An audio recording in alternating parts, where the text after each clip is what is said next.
Je ne suis pas ici pour commander une nationalité. J'ai toujours refusé la nationalité française et je ne la prendrai jamais avant ma mort. Je peux aller prendre la nationalité sénégalaise, camerounaise, algérienne, mais jamais la nationalité de celui qui m'a mis en esclavage, qui a mis mon peuple en esclavage. C'est m'insulter 2 fois. Et ça, je tenais à le dire parce que c'est très important. Et il faut que le débat ait lieu sur ça. Parce que la question de l'identité nationale dont on parle tant, ça veut dire que tous ces nègres qui courent à la recherche de la nationalité française ne sont pas fiers de leur nationalité. Qu'est-ce que votre nationalité a de moins que la nationalité française? La nationalité française, c'est quoi? Ça veut dire que tous les cadres africains devraient dire que si on va travailler en Europe, on va toucher plus d'argent, donc on va travailler en Europe, parce qu'on gagne plus d'argent. Non.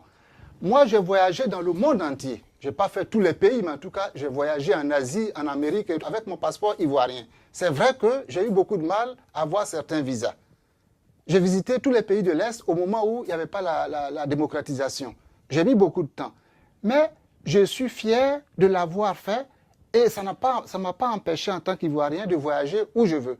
Cette histoire de nationalité, parce qu'on ne peut pas être dans la double logique, de dire que pour mes facilités administratives, ça veut dire que si tu as les facilités administratives européennes, tu ne vas pas aller te battre pour améliorer chez toi.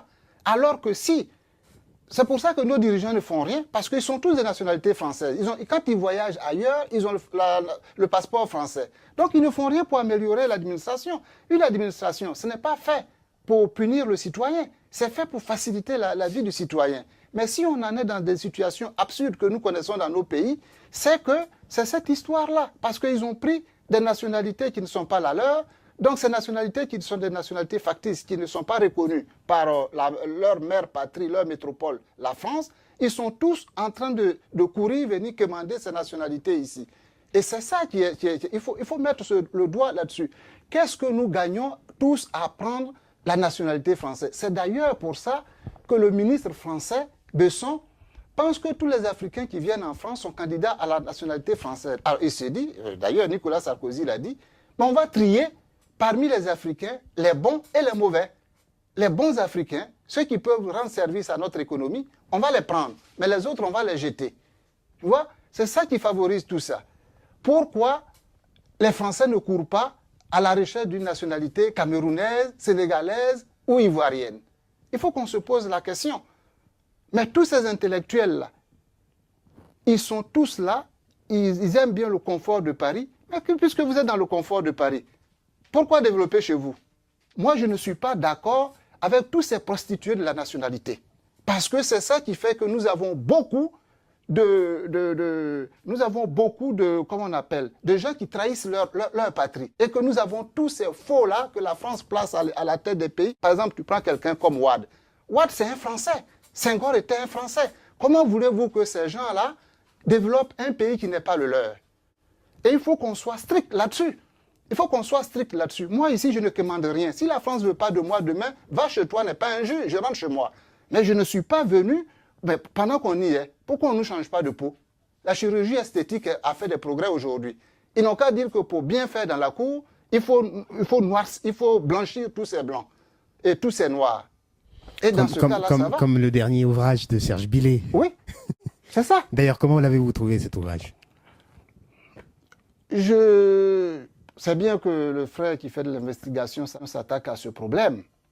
J'aimerais bien que les auteurs qui ont le courage de traiter de tels sujets mettent en harmonie leur propre position avec leur pratique quotidienne. Parce que le plus souvent... C'est-à-dire?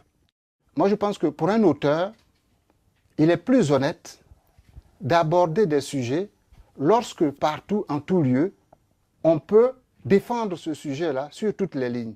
Mais si on aborde des sujets parce que ce sont des sujets vendeurs, si on aborde des sujets parce que ce sont des sujets accrocheurs, et que soi-même on n'a pas une position dans la quotidienneté qui est en conformité avec les idées qu'on essaie de défendre dans les bouquins, et pour moi, je ne sais pas, je ne connais pas, je ne sais pas comment le frère il a abordé un sujet délicat. Maintenant, dans sa vie de tous les jours, je ne sais pas comment il vit tous les sujets qu'il aborde, parce qu'il aborde des sujets délicats dans ses ouvrages. Et moi, j'aimerais bien voir les gens, leur comportement en adéquation avec ce qu'il nous laisse voir à travers les bouquins. Parce qu'il y a en édition et en écriture, il y a plusieurs modes. Il y a celui qui aime traiter des sujets brûlants, non pas parce que, mais c'est un journaliste d'investigation qui aime bien remuer les trucs comme ça.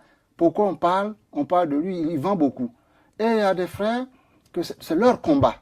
Moi, je suis pour ce deuxième type d'individu.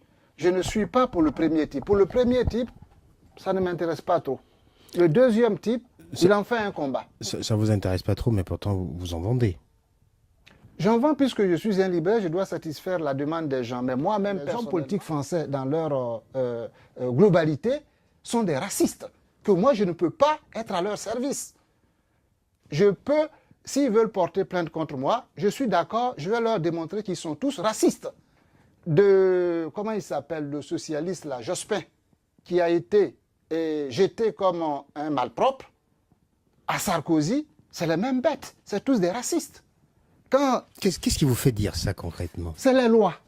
Dans un pays, quand un gouvernement s'acharne à promouvoir des règles et des lois qui mettent hors jeu un certain nombre un groupe social parce que ces gens-là ne sont pas comme eux, parce que ces gens-là, c'est pas... alors que ces mêmes-là vont pomper dans leur sous-sol, il n'y a rien d'autre. Le mot raciste, attention, il ne faut pas le prendre autrement. Hein.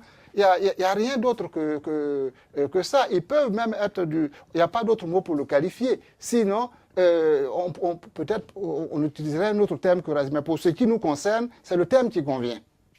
C'est le terme qui convient parce que c'est la racialisation des problèmes qui fait qu'on traite des gens de racisme. Or, quand tu prends le gouvernement Jospin a appliqué à la lettre les lois votées les lois qui ont été votées sous Pasqua et Pasqua-Sarkozy, c'est le tandem. Pasqua-Sarkozy qui ont durci l'immigration. Et il y a une particularité en France, c'est que le président français aujourd'hui fut l'un des ministres de l'Intérieur les plus durs à l'égard de la communauté africaine. Parce qu'au fait, il faut bien lire les choses. Quand ils votent les lois, ils parlent d'étrangers en général. Mais de quel étranger il s'agit? Quand on regarde bien, quand on lit à travers les livres, on voit qu'au fait, ils visent les communautés africaines. Les communautés africaines, donc les communautés noires. Parce que ce sont ces communautés-là, c'est sur ces communautés-là qu'ils peuvent frapper, bomber la poitrine. Les autres, ils ne peuvent pas, parce que malgré tout, ce sont des Européens comme eux. Alors, dans ce cas, cher Kassi, que pensez-vous de devoir faire pour que l'unité entre les Noirs soit possible? Mais le jour que les Noirs comprendront que leur unité ne dépend que d'eux-mêmes et que leur unité ne doit pas passer par l'intermédiaire des Blancs, ce jour-là, il sera possible de faire l'unité. Parce que si on regarde bien, chaque fois que l'unité des Noirs s'est mise en route, ça a été aussitôt immédiatement désamorcé par une stratégie de ce qu'on peut qualifier de blanc, puisqu'on parle en termes de noir et blanc. Vous avez un exemple? Plein d'exemples. L'Union africaine. L'Union africaine, tous les panafricanistes qui étaient en mesure de conduire l'Union africaine vers vraiment un processus d'unification, la France et les puissances occidentales ont tout fait pour les mettre de côté, pour promouvoir des bénis oui-oui, des Français africains. Le dernier exemple, c'est Jean Ping. Qui l'a mis là? C'est Bongo et Chirac. C'est Bongo et Chirac qui l'ont propulsé là. Comment voulez-vous que Jean Ping, qui mange, qui pense, qui rêve en français africain, puisse faire l'unité de l'Afrique? Mais tant que les Africains même ne comprendront pas que c'est à l'intérieur d'eux-mêmes qu'il faut qu'ils fassent le ménage, je n'ai rien contre M. Jean Ping. C'est un brillant intellectuel. Mais M. Jean Ping n'a pas compris ce que c'est que le panafricanisme.